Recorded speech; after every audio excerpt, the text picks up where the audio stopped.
नमस्कार। प्रादेशिक समाचार के साथ मैं पूनम किरकिट्टा। पहले मुख्य समाचार। प्रधानमंत्री नरेंद्र मोदी के 12 जुलाई को देवघर दौरे को लेकर मुख्य सचिव आज वरीय अधिकारियों के साथ करेंगे बैठक। एसपीजी ने संभाली सुरक्षा की कमान। अमरनाथ गुफा के निकट बादल फटने से हुए हादसे के बाद पहलगाम और बालतल से यात्रा अस्थायी रूप से स्थगित। एनडीआरएफ ने जारी किया हेल्पलाइन नंबर। झारखंड उच्च न्यायालय ने राज्य की सभी अदालतों की सिक्योरिटी ऑडिट को लेकर सरकार से मांगा जवाब। राज्य सरकार ने गुमला की एथलीट सुप्रीति कच्छप को 1,55,000 रुपए की दी सम्मान राशि। विश्व एथलेटिक्स चैंपियनशिप में भारत का करेंगी प्रतिनिधित्व। और भारत और मेजबान इंग्लैंड के बीच दूसरा T20 मैच आज भारतीय समय के अनुसार शाम 7 बजे शुरू होगा मैच। और अब समाचार विस्तार से। प्रधानमंत्री नरेंद्र मोदी के 12 जुलाई को देवघर दौरे को लेकर प्रभारी मुख्य सचिव अरुण कुमार सिंह आज पुलिस महानिदेशक, एसपीजी के अधिकारी, पर्यटन विभाग और नागर विमानन विभाग तथा एयरपोर्ट अथॉरिटी के वरीय पदाधिकारियों के साथ देवघर में बैठक करेंगे। इस बैठक में प्रधानमंत्री की सुरक्षा और कार्यक्रमों को लेकर चल रही तैयारियों की समीक्षा की जाएगी। वहीं प्रधानमंत्री की सुरक्षा में तैनात एसपीजी आज से सुरक्षा व्यवस्था की कमान अपने हाथ में ले ली है। एसपीजी की टीम उस रूट का निरीक्षण करेगी जिस रास्ते प्रधानमंत्री गुजरेंगे। 10 और 11 जुलाई को पूरी सुरक्षा व्यवस्था का मॉक ड्रिल किया जाएगा। जम्मू कश्मीर में श्री अमरनाथ जी पवित्र गुफा के निकट बादल फटने से जम्मू कश्मीर पुलिस, राष्ट्रीय आपदा राहत बल, भारत तिब्बत सीमा पुलिस और सैन्य बल तलाश और बचाव कार्य में जुटे हैं। कल शाम बादल फटने से श्री अमरनाथ जी पवित्र गुफा के निकट बाढ़ के कारण पानी भर गया था। बादल फटने की घटना के कारण मरने वालों की संख्या अब बढ़कर 15 हो गई है। इस घटना में लगभग 65 लोग घायल हुए हैं, जिनमें से मलबे से जिंदा निकाले गए 2 लोगों का अस्पताल में उपचार चल रहा है। बादल फटने के मद्देनजर पहलगाम और बालतल दोनों स्थानों से यात्रा अस्थायी रूप से स्थगित कर दी गई है। इधर एनडीआरएफ ने हेल्पलाइन नंबर 011-2343-8252 और 011-2343-8253 जारी किया है। अमरनाथ श्राइन बोर्ड और जम्मू कश्मीर डिवीजन ने भी तीर्थयात्रियों के लिए क्रमशः हेल्पलाइन नंबर 0194-231-3149 और 2496-240 जारी किया है। राष्ट्रव्यापी कोविड टीकाकरण अभियान के तहत देश में अब तक 198 करोड़ 65 लाख से अधिक टीके लगाए जा चुके हैं। स्वास्थ्य मंत्रालय ने बताया है कि कल 12,26,000 से अधिक टीके लगाए गए। इसी दौरान 18,840 लोगों के संक्रमित होने की पुष्टि हुई है और 16,104 लोग स्वस्थ हुए हैं। केंद्रीय स्वास्थ्य मंत्री मनसुख मांडविया ने स्वास्थ्य व्यवस्था और कोविड-19 को लेकर राज्यों के स्वास्थ्य मंत्रियों के साथ ऑनलाइन बैठक की। इस मौके पर राज्य के स्वास्थ्य मंत्री बन्ना गुप्ता ने कोविड-19 के साथ अन्य वेक्टर जनित बीमारियों की रोकथाम, नियंत्रण और इलाज की व्यवस्था को लेकर उठाए जा रहे कदमों की जानकारी केंद्रीय स्वास्थ्य मंत्री को दी।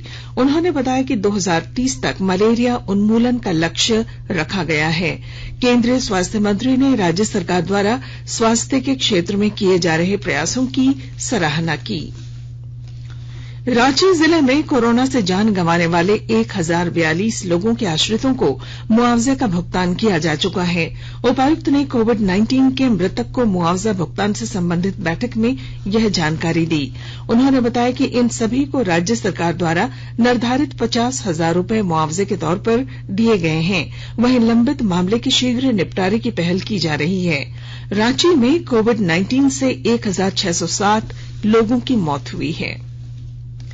स्वास्थ्य मंत्रालय और पंचायती राज मंत्रालय ने देश में तपेदिक यानी टीबी उन्मूलन के लिए समझौता ज्ञापन पर हस्ताक्षर किए हैं।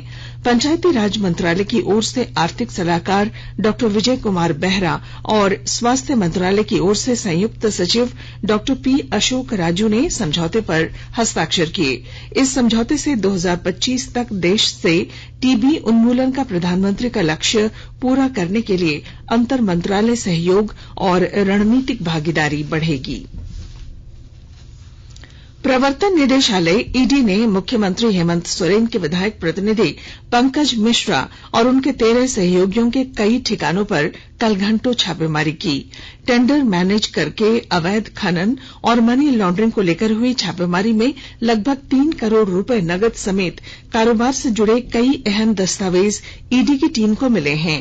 इस सिलसिले में पंकज मिश्रा से नई दिल्ली में अवैध खनन समेत कई अन्य मामलों पर पूछताछ हो रही है। झारखंड उच्च न्यायालय ने एमपी एमएलए विशेष अदालत रांची के उस आदेश पर रोक लगा दी है जिसमें मुख्यमंत्री हेमंत सोरेन को आचार संहिता उल्लंघन के एक मामले में सशरीर उपस्थित होने का आदेश दिया गया था। न्यायाधीश एसके द्विवेदी की अदालत ने मुख्यमंत्री द्वारा सशरीर पेशी से छूट देने को लेकर दायर की गई याचिका पर सुनवाई करते हुए निचली अदालत की कार्यवाही पर रोक लगा दी। इस मामले पर अगली सुनवाई 14 जुलाई को होगी। राज्यसभा के 27 नवनिर्वाचित सदस्यों ने कल शपथ ली। इनमें केंद्रीय मंत्री निर्मला सीतारमण और पीयूष गोयल सहित अन्य प्रमुख नेता जयराम रमेश, मुकुल वासनिक, जयंत चौधरी, सुरेंद्र सिंह नागर, डॉ के लक्ष्मण और डॉ लक्ष्मीकांत वाजपेयी शामिल हैं। उन्हें राज्यसभा के सभापति एम वेंकैया नायडू ने शपथ दिलाई। हाल के द्विवार्षिक चुनावों में कुल 57 सदस्य राज्यसभा के लिए चुने गए थे। नवनिर्वाचित सदस्यों को संबोधित करते हुए श्री नायडू ने कहा कि सदन का आगामी मॉनसून सत्र भी कोविड के दिशा निर्देशों के अनुसार उचित दूरी और सुरक्षा मानदंडों के अनुरूप आयोजित किया जाएगा। श्री नायडू ने स्पष्ट किया कि निर्वाचित सदस्य 18 जुलाई को होने वाले राष्ट्रपति चुनाव में मतदान कर सकते हैं।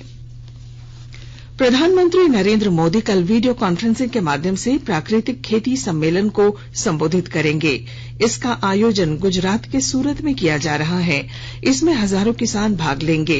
इसके अलावा वे अन्य सभी पक्ष उपस्थित रहेंगे जिन्होंने सूरत में प्राकृतिक खेती को अपनाकर एक सफलता की कहानी का सृजन किया था। आजादी का अमृत महोत्सव के अंग के रूप में श्री मोदी ने इस वर्ष मार्च में गुजरात पंचायत महासम्मेलन को संबोधित करते हुए प्रत्येक गांव के कम से कम 75 किसानों का खेती के प्राकृतिक तरीके को अपनाने का आग्रह किया था। इन किसानों को प्राकृतिक खेती के लिए प्रशिक्षण की व्यवस्था सरकार करेगी। आकाशवाणी के ताजा तरीन समाचारों के लिए आप हमारी वेबसाइट newsonair.com पर लॉग ऑन कर सकते हैं। ताजा समाचार Twitter handle @AIR News Alerts और Facebook page all India radio news पर भी उपलब्ध है। आप प्रादेशिक समाचार एकांश के ट्विटर हैंडल @AIR News_Ranchi और फेसबुक, इंस्टाग्राम पेज तथा YouTube channel AIR News Ranchi पर भी हमारे बुलेटिन सुन सकते हैं। प्रादेशिक समाचार आप आकाशवाणी रांची से सुन रहे हैं। और अब पेश हैं कोरोना से बचाव के कुछ संदेश।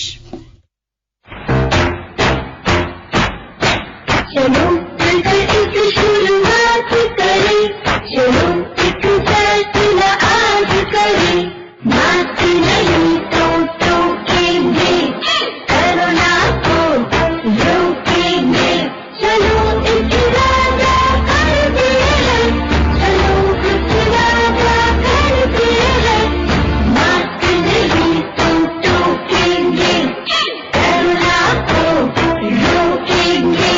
भारत सरकार द्वारा जनहित में जारी। कोविड-19 से बचाव और सुरक्षित रहने के 3 उपाय। मास्क लगाएं, 2 गज दूरी है जरूरी, सुरक्षित दूरी रखें, हाथ और मुंह साफ रखें। प्रादेशिक समाचार में आपका फिर स्वागत है। झारखंड उच्च न्यायालय ने कहा है कि राज्य के सभी व्यवहार न्यायालयों का सिक्योरिटी ऑडिट जरूरी है। मुख्य न्यायाधीश डॉ रवि रंजन और न्यायाधीश सुजीत नारायण प्रसाद की अदालत ने देवघर कोर्ट परिसर में पिछले दिनों पेशी के लिए लाए गए एक आरोपी की हुई हत्या को लेकर स्वतः संज्ञान से दर्ज जनहित याचिका पर सुनवाई करते हुए अदालतों की सुरक्षा को लेकर उठाए जा रहे कदमों की जानकारी मांगी। राज्य सरकार की ओर से बताया गया कि कोर्ट की सुरक्षा के लिए स्पेशल बटालियन बनाया जा रहा है, जिसमें सेवानिवृत्त सैनिकों और जैप के जवानों को लिया जाएगा। वहीं कोर्ट परिसर की चहारदीवारी, मेटल डिटेक्टर और सीसीटीवी कैमरे लगाने का प्रस्ताव तैयार हो चुका है। सुनवाई के दौरान गृह सचिव और पुलिस महानिदेशक वर्चुअल माध्यम से मौजूद थे। इस मामले पर अगली सुनवाई 22 जुलाई को होगी।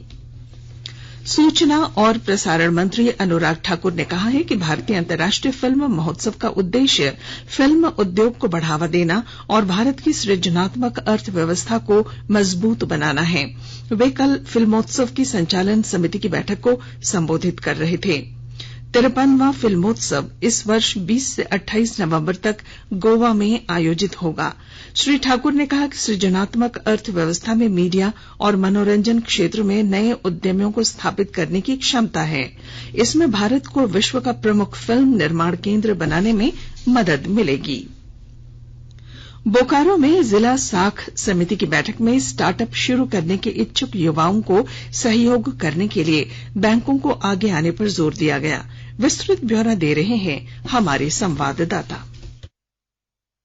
बोकारो जिला शाख समिति की समीक्षा बैठक में विधायक अमर कुमार बावरी ने बैंक समन्वयकों को बेरोजगार युवाओं को स्टार्टअप के लिए प्रोत्साहित करने को कहा। श्री बावरी ने कहा कि युवाओं को नौकरी मांगने के बजाय नियोजन देने वाला बनने के लिए प्रेरित किया जाना चाहिए। विधायक ने SC/ST के छात्रों को विशेष सहयोग देने को कहा ताकि वे मुख्य धारा से जुड़ सके। श्री बावरी ने कहा कि प्रधानमंत्री रोजगार सृजन कार्यक्रम, प्रधानमंत्री स्वनिधि योजना एवं अन्य सरकारी योजनाओं के माध्यम से ज्यादा ऋण देने की आवश्यकता है। विधायक ने स्टार्टअप के माध्यम से अपना व्यवसाय खड़ा करने वालों की सक्सेस स्टोरी सार्वजनिक करने को निर्देश दिया। मनोज कुमार, आकाशवाणी समाचार, बोकारो।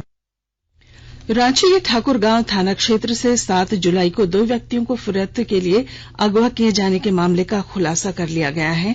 जिले के ग्रामीण पुलिस अधीक्षक ने बताया कि खलारी के डीएसपी के नेतृत्व में बनाई गई पुलिस टीम ने बोकारो से एक अपहर्ता को अपनी गिरफ्त में लिया और फिर उसकी निशानदेही पर अपहरण कांड में शामिल 5 और आरोपियों को गिरफ्तार कर लिया है। आरोपियों के पास से लूट के वाहन और मोबाइल फोन भी पुलिस ने बरामद किए हैं। राज्य के हजारीबाग, रामगढ़, गुमला, गिरिडीह, दुमका और बोकारो में आवासीय कॉलोनी बनाई जाएगी। नगर विकास और आवास विभाग ने इस सिलसिले में इन जिलों के उपायुक्तों को जमीन उपलब्ध कराने के लिए पत्र लिखा है। रेलवे ने देवघर श्रावणी मेले को देखते हुए मेला स्पेशल ट्रेन चलाने का निर्णय लिया है। इसके तहत प्रतिदिन रात्रि 8 बजे गोरखपुर देवघर श्रावणी मेला स्पेशल ट्रेन का परिचालन 12 जुलाई से 12 अगस्त तक होगा। वहीं गोरखपुर से देवघर के लिए यह ट्रेन 13 जुलाई से 13 अगस्त तक चलेगी। झारखंड प्रशासनिक सेवा के असीम किस्पोट्टा जेपीएससी के नए परीक्षा नियंत्रक बनाए गए हैं। कार्मिक विभाग ने इस संबंध में अधिसूचना जारी कर दी है। हजारीबाग जिले के कटकमसांडी प्रखंड के डांटो गांव में भारतीय स्टेट बैंक द्वारा रात्रि चौपाल का आयोजन किया गया। मौके पर बैंकों द्वारा दिए जाने वाले लाभ से किसानों को अवगत कराया गया।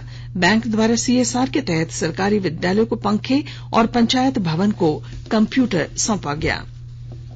राज्य सरकार ने गुमला की राष्ट्रीय एथलीट सुप्रीति कच्छप को 1,55,000 रुपए की सम्मान राशि दी है। उन्हें राष्ट्रीय स्तर की एथलीट प्रतियोगिताओं में बेहतर प्रदर्शन के लिए यह सम्मान दिया गया है।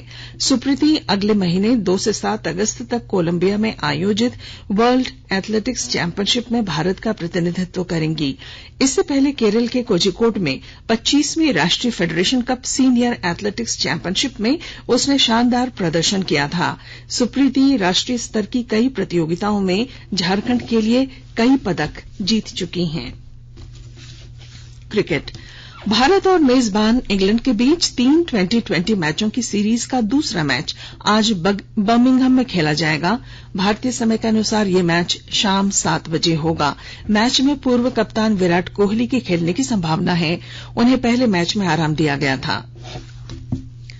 और धनबाद जिले में बकरीद पर्व को देखते हुए सभी पुलिसकर्मियों के अवकाश को 11 जुलाई तक के लिए रद्द कर दिया गया है। जिले में विधि व्यवस्था बनाए रखने के लिए 7 जोन बनाए गए हैं।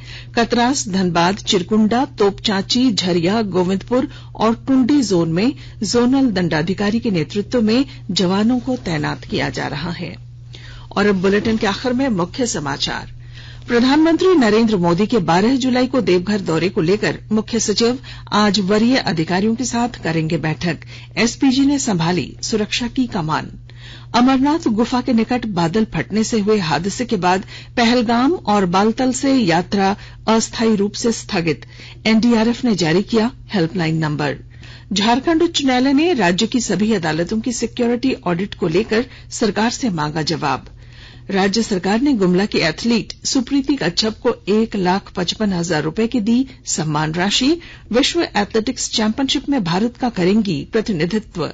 और भारत और मेजबान इंग्लैंड के बीच दूसरा T20 मैच आज भारतीय समय के अनुसार शाम 7 बजे से होगा शुरू। और इसके साथ ही आकाशवाणी रांची से प्रादेशिक समाचार का ये बुलेटिन समाप्त हुआ। नमस्कार।